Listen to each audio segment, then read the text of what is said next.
Explorer, you've arrived at the threshold of an epic journey where self-love meets fitness. Gather your courage as we seek to challenge the limits of our bodies, become mentally resilient, and learn to cherish ourselves for the beautiful individuals we are. Along the way, we'll be joined by incredible mentors in the pole and fitness community who will share their wealth of knowledge to help you blossom. This is the Pole Adventures podcast, and your adventure starts now. Welcome, explorers, to another episode of Pole Adventures. I'm your host, Paris, and a totally struggling pole dancer, here to bring you the wisdom of Tia Jax.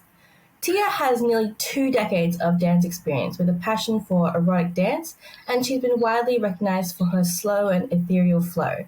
She loves sharing her knowledge while still giving the people the freedom to explore their own movement. That's why Tia is the perfect person to guide us through today's topic, exploring your femininity and sensuality through pole. Thank you so much for coming on today. Thank you for having me. So I'd love for you to tell us a bit about your pole adventure. What was your why for pole? So I started pole about 11 years ago, and I saw a couple of videos on YouTube. I saw this one dancer that was just doing a ton of acrobatic things, and I just thought that was the coolest thing I've ever seen. And she was just so hot and so sexy, and she was performing in the club, and she was just phenomenal, and I was so inspired. At the time, I was a dance teacher. I've danced all my life, and I was like, oh, how cool would that be to kind of dive into this style of dance? And so I did, and was immediately addicted. Yeah, and for our fellow nervous beginners, do you have a embarrassing pole moment to share? Oh, yeah. One happened a few years ago, so not even a beginner. I was, well into my pole career at this point, and I was working in the club, and I used to wear a big, long, blonde ponytail. And I was on spin pole executing a combo. And as I was coming down, my entire ponytail wrapped along the base of the pole. And I was into my first song, and I had 2 more songs coming on afterwards. And so now I'm at the base of my pole trying to stay in the whole sexy flow of things. Meanwhile, I'm doing all these sexy legs and these undulations, but the upper half of me is trying to take my hair out of the pole. And oh my gosh, I eventually did. I left a lot of hair on that pole, but man, that was intense. Did anybody notice? No one. And people who were working there was trying to make the eyes to them help me, but they were just woohoo. It's oh. So I guess my magical legs distracted them all. Yeah. I didn't even know that could happen. Well, this was not very different from the poles that we use. I think this was like someone had made the pole at this club, so very different. Oh, okay. Yeah, I mean, otherwise that would be a bit more of a regular occurrence. Yeah, right.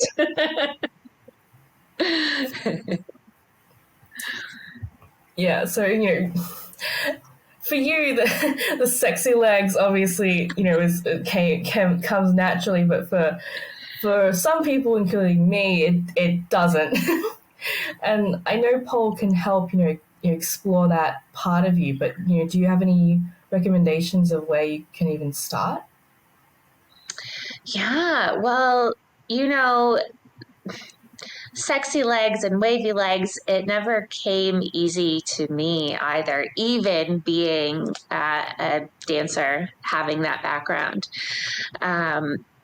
I really never started focusing um, on that until I kind of became more aware of my body on a physiological kind of level. Once I started to really understand how my body worked and what it can actually do, just thinking of applying like little details to my movement, whether it's external rotation of the hip or a lift of the hip or an internal rotation of the hip, applying just those minimal movements to different shapes or other movements really changes the dynamic. And so once I kind of explored rotation of the shoulders and the hips and elevation and depression and all of that, that's when I feel like my artistry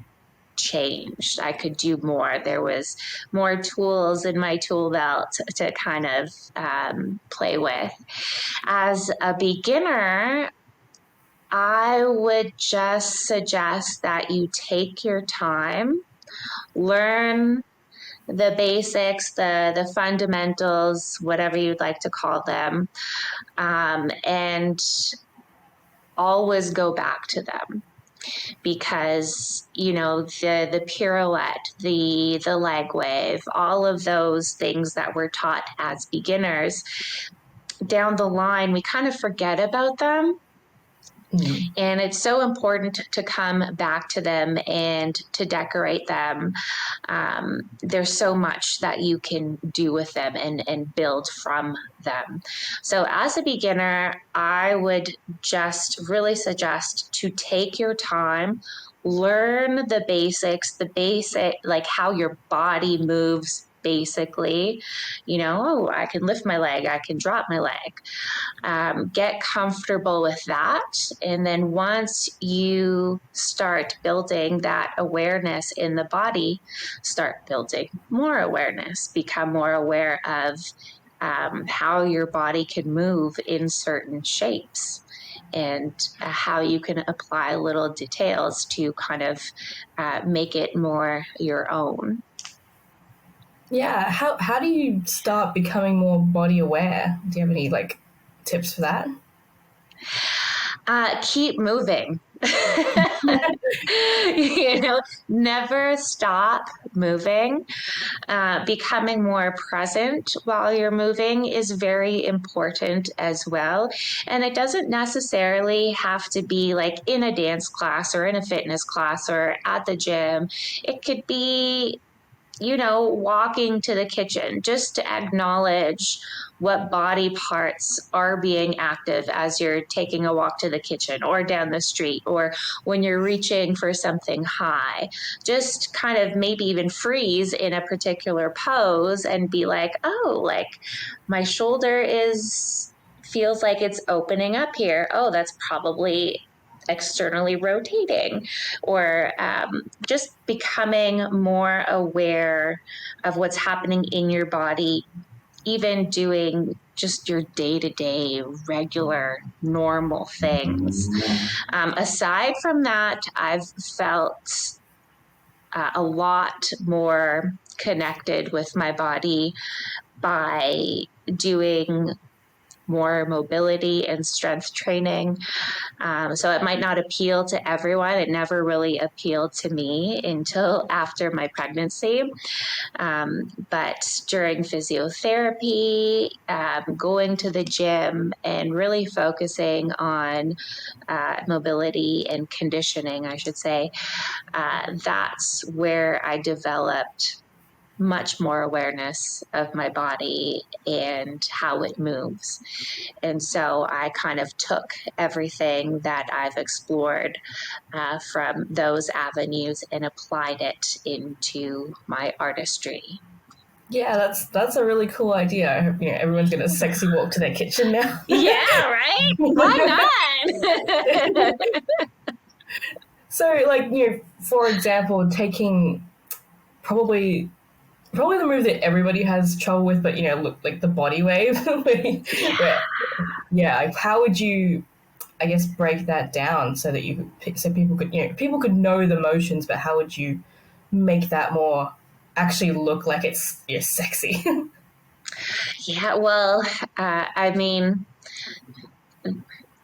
I'll try my best to explain what I can now. This is something that is it's best when you can actually like see it in a classroom. But in regards to a body wave or an undulation, I find it easier to start big. Start big so you can understand it more. So there's two kind of shapes in an undulation that create that illusion that we're all looking for. So the two shapes are, we can think of our spine in a state of extension. So thinking of our chest lifting up to the ceiling, as well as, let's say, our tailbone. So that really big, extroverted kind of posture that we're holding there. And then you want that contrasted shape. So we then want to focus on the flexion of our spine. So when we're trying to recreate that illusion of a body wave, just understanding those two points of contrast, the extended spine versus the flexion of the spine, will really, really help contribute to the illusion of your wave. Now, that's only a part of it. I could probably talk about this for like a week, but as a beginner, just focus on those two types of postures and then take it from there. So really just over exaggerate things. Yeah, yeah, yeah. As a beginner, just focusing on that. Because again, we could speak about what exactly is happening in an adulation for like the next week because there is so much happening. But sometimes it gets a little bit overwhelming thinking of all of those things that have to happen. So just, taking little bite sizes, just thinking of just these shapes right now and then build from there. Yeah, I honestly, the word you said, flexion, I didn't even know that was a word. Flexion, yeah. Yeah. Yeah. That's like the So, C shape. Yeah. yeah, flexion and Inwards. then extension, think of like arching or a nice high lift. Yeah. Yeah. Awesome. So, do you have any tips for not being self-conscious about these kind of movements? Especially we have studios that are full of mirrors and other people. Right. That is such a great question. And I wish there was an easy answer for it, but I don't believe that there is. Um, just trying to remain as present as you can, trying to remember what your focus is. It's about the movement, it's not about, what you look like. I mean, do you know what I mean? Like it's not about judging yourself. It's not about that at all. It's just it's about appreciating how your body moves. It's about um, you know finding love for the movement and what your body is able to do. Once you can associate um, your self-confidence with the value that your body holds, that's when I think things start to change for us mentally. But again, I feel like that path is a very long one for a lot of us. Everyone's going to have a very different journey with that. But it's because it's really, really easy to get kind of stuck in a place, and it's really easy to get discouraged when you're trying to practice whatever it is you're practicing, moves, tricks, whatnot, and you have that mirror in front of you and you're just like, ah. And another way to combat that as well is to just close your eyes. Close your eyes, connect to your breath, really kind of live in your movement. And when you're feeling good and you're feeling comfortable, open your eyes and just, even say, thank you, body, thank you, mind, just holding gratitude for what your body is able to do. That's a great kind of platform to start that journey. Yeah, I think that's a really good tip. Just close your eyes. So, Yeah, you don't have to look at yourself. You totally. just really, really simple. And nobody's looking at you closing your eyes either. Yeah, exactly. Or even if you do have the mirror in front of you, because mirrors are helpful. Like, I have spent my entire life in front of a mirror, and for the most part, it's helpful when you're um, correcting your technique and alignment. It's a very helpful tool to have, but it can also be a very discouraging one if you're using it incorrectly. Right. So we want to use the mirror to help us develop better technique, to keep us safe, to develop our artistry. We don't want to use the mirror as a way to judge ourselves. There is a really beautiful way you can use the mirror in regards to,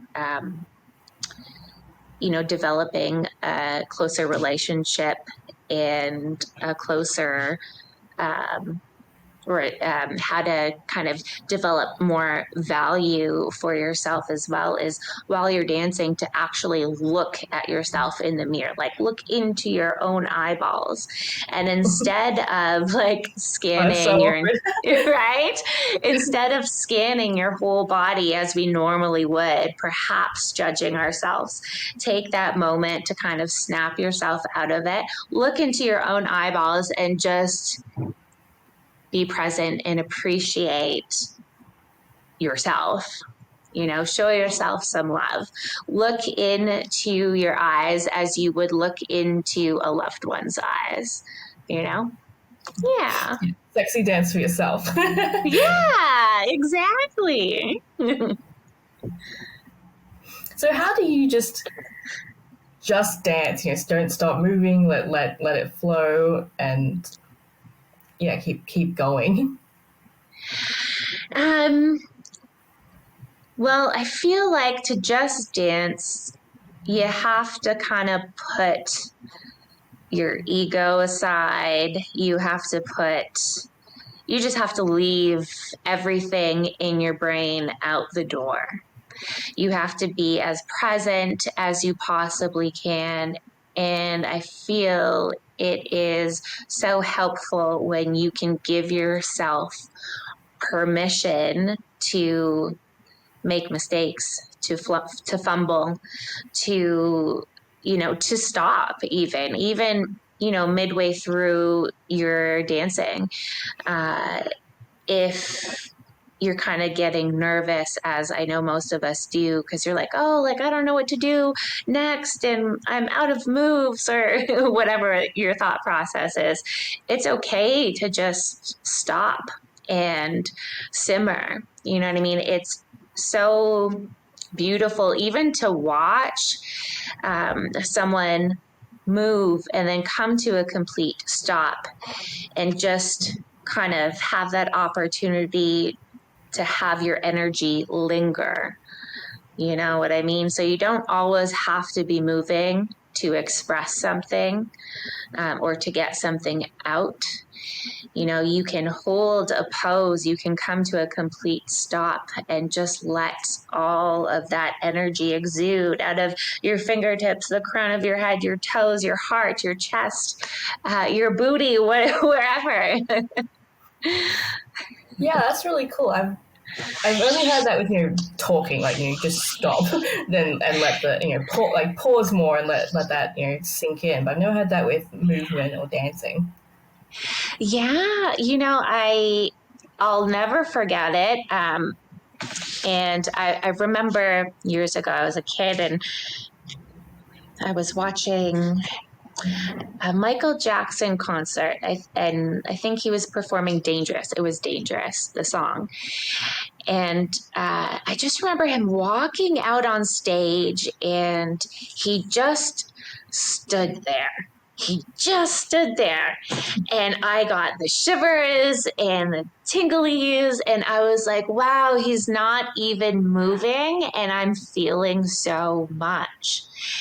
And then once I started translating that even into dancing, it just felt so much better. And when you can do that, it just feels better. And, it's so authentic. It's such a beautiful moment to have, whether it's just for yourself or if it's with an audience. So in regards to how do you just dance and how do you, keep flowing? Well, even let's think of water. Water doesn't always flow. Sometimes it can be very still, right? So to leave everything out the door or at the door, leave the ego at the door, leave whatever judgment you have about yourself at the door. Come and be present and just give yourself permission to dance and be free. Yeah, I love that analogy because water can be anything, any shape and size, any type of flow. It Yes, can stop. It can be, yeah, exactly. Yeah. yeah, big and rushing, excited, or just a trickle. Yeah. Exactly. It could be intense and it can be, nice and soft and gentle. Is there anything like complementary to pole that you found that helps, such as like meditation or just practicing breathing or something like that? All of the above. Literally all of the above. Physically for me, I like conditioning exercises and I like flexibility exercises. Do you have a favorite? Anything, pardon me? Do you have a favorite? Recently, I've been into a lot of pelvic floor exercises and glute exercises. I found a difference in my strength and stability after I was pregnant and started doing physiotherapy for my pelvic floor, my core, my glutes. So right now I'm obsessed with some conditioning exercises for that, including more exercises you'd probably find at the gym as well. I'm a big fan of like RDLs and Bulgarian lunges and all that fun stuff. But I feel like whatever you're attracted to, even if it's like a sport, playing baseball or doing yoga or whatever it is, as long as it's something physical, it's going to be very helpful to pull, and you will absolutely find some way it translates to pull for sure, as long as you're moving your body. And being Artistically, aware. yeah, exactly, you got it. And artistically, I feel like it's really important to just do anything but pull. So whether it's going to an art museum, taking a hike, skipping some rocks, meditating, whatever it is, getting out there and away from your screen is also very helpful to pole dancing. Feel your creativity. Exactly. Yeah, if there was just one thing you could let every pole dancer know, what would that be? Be patient. Be patient with yourself. Yep. be patient and have some compassion for yourself, because I feel like sometimes we can be a little too hard and a little too judgy. And definitely. that only kind of stifles us. That only kind of, keeps us on a plateau. So just be patient and don't forget to have fun. Yeah, absolutely. I think we kind of get caught up a bit too much in the big tricks, or and there's no rush. do. Exactly. And there's absolutely no rush. I feel like everyone's in this big hurry to do the next best thing or the next cool thing. And it's just like, you can live in the basic and fundamental land forever and never be bored and always be challenged. Like, just be patient. Don't be in a rush. Enjoy your movement. Enjoy what your body's able to do, and never take that for granted. Yeah, unless you're making money from pole, it's a hobby. But even still, because for myself, I've invested my whole life now into pole. This is my full-time gig. So, I still treat myself as a student, and that's probably important for teachers to do too. Definitely. So I know you have a bunch of online classes and workshops to help with all of this. Would you like to let us know a bit more about it? Yeah, so that's where I do most of my business, is online now. You can visit yeah, right? You can visit my website at www.tiajax.com and have a look at all of my online classes. If you do follow me on Instagram, Tia_Jax, you can visit the link in my bio, and that will have a whole list of my online classes. You can subscribe to my email list, which would be very, very helpful, especially with Instagram and its poopiness and blocking us all the time and removing our videos and all of that. So it'd be very helpful to subscribe. Also, there is an incentive. If you do subscribe to my mailing list, you do get additional discounts off of classes. And I will be offering special classes only for email subscribers.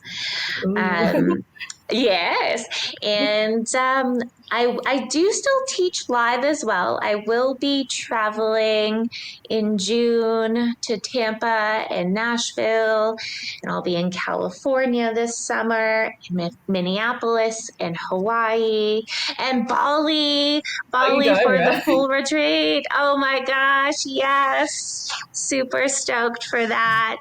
Join me in Bali. We're going to be doing all of the things, not just pole dancing. It's going to be such a pole for the soul type of retreat. I'd love to eventually go to a pole retreat. It sounds pretty good. You should come. It's going to be so much fun. Yeah, it's amazing. Make sure you go check all that out, guys, and subscribe and get all those awesome classes. And Tia, thank you so much for being our guide on sensuality, and thank you to everyone for tuning in. Thank you so much. Well, we've reached the end of our adventure today, so until next time, remember to stay strong, keep pushing your limits, and embrace your individual journey.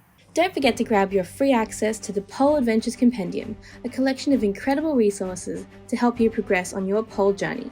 And if you enjoyed today's adventure, make sure to leave a review so other explorers can embark on the journey with us. This is the Pole Adventures Podcast, and your next adventure awaits.